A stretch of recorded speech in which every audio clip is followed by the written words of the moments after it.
Pastor Michael's voice shook the walls of the small sitting room. You are not his first victim. He has done this before. He gives women evil rings and uses them for dark rituals to gain wealth and power. If nothing is done quickly, you have only a few days left to live. Osas lay on the bed in horror, staring at her swollen purple arms that now looked like giant yams. The pain in her body was unbearable, like fire moving through her veins. Her mother, Mama Osas, fell to her knees and cried loudly. Her best friend, Efe, stood frozen in shock.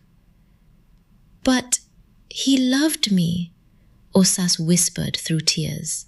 He promised to marry me. Pastor Michael looked at her with pity and said in a grim voice, "The devil also makes promises."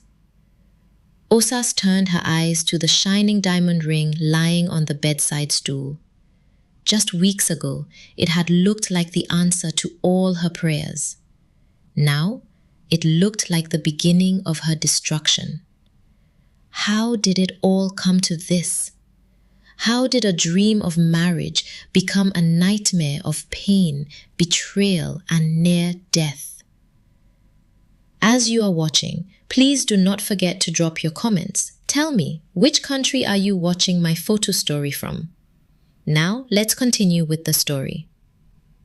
This is the story of how one woman's desperate desire for marriage almost cost her everything. Many years before this terrifying moment, Osas had been one of the most beautiful girls in Benin City. She had glowing skin, bright eyes, and a smile that made people turn and look twice. But behind that beauty was a wounded heart. Her father had abandoned the family when she was only 3 years old, leaving her mother to struggle alone. As Osas grew up, she watched other children receive love and attention from their fathers while she lived with questions she could never answer. One day, as a child, she asked her mother, "Mama, why doesn't my father want me?" Her mother stroked her head gently and said, "Some men are not ready to be fathers, my child, but that does not mean you are not worthy of love." Still, Osas carried the pain with her. From a very young age, she became obsessed with one dream: marriage. She wanted the family she never had. She wanted a husband who would stay. She wanted children who would never feel abandoned. In church, she was always chosen to play the little bride during wedding programs. Everyone would smile and say, "Osas will make a beautiful wife one day." Those words stayed in her heart. As she grew older, her love for weddings turned into a serious obsession. She attended every wedding she heard about, whether invited or not. She spent too much money on asoebi, shoes, makeup, and hairstyles, all in the hope of meeting her future husband. But at 29, with 30 fast approaching, Osas was still single. And that reality was beginning to terrify her. Osas had dated several men, but every relationship ended in disappointment.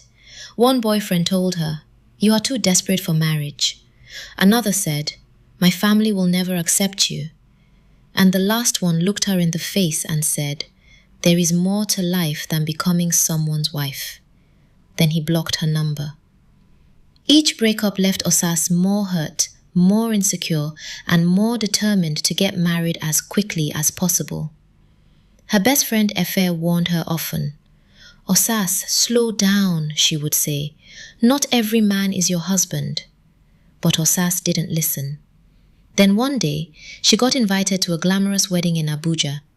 To her, it was more than just a celebration. It was another opportunity. She spent her last money preparing for the event. Her makeup was flawless. Her blue lace dress hugged her body perfectly. Her hair was beautifully styled. She wanted to be noticed. And she was. As she walked into the wedding hall, heads turned. The room was filled with elegance and luxury. White drapes, sparkling chandeliers, and romantic lights set the mood. Then, during the reception, a handsome man approached her table.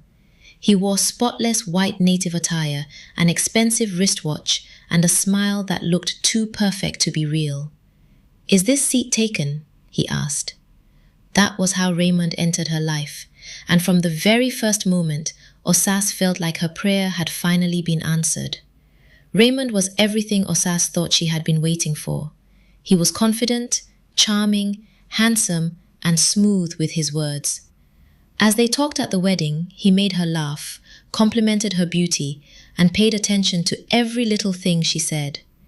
Then he leaned closer and whispered, "I want the next wedding we attend to be our own." Osas blushed immediately. That night they exchanged numbers, and Raymond texted her before she even got home. Within days, they were talking constantly. Osas opened up to him about everything: her difficult childhood, her absent father, her dreams of marriage, and her fear of ending up alone. Raymond listened carefully and comforted her. He made her feel seen, heard, and understood. He told her that he worked in real estate and that he was also alone in the world. According to him, the only family he had left was an uncle working at an oil facility in Delta State. Soon, the relationship moved very fast. Raymond took her on expensive dates. He bought her gifts. He gave her money. He paid her rent. He even sent money for her mother's medication. To Osas, it felt like heaven. But when she told Efe about him, her friend became suspicious. "You barely know this man," Efe warned. "Everything is happening too fast." Osas got irritated. "Raymond is different," she said. "He knows what he wants." But sometimes, what looks like confidence is actually calculation, and what looks like love can sometimes be a trap.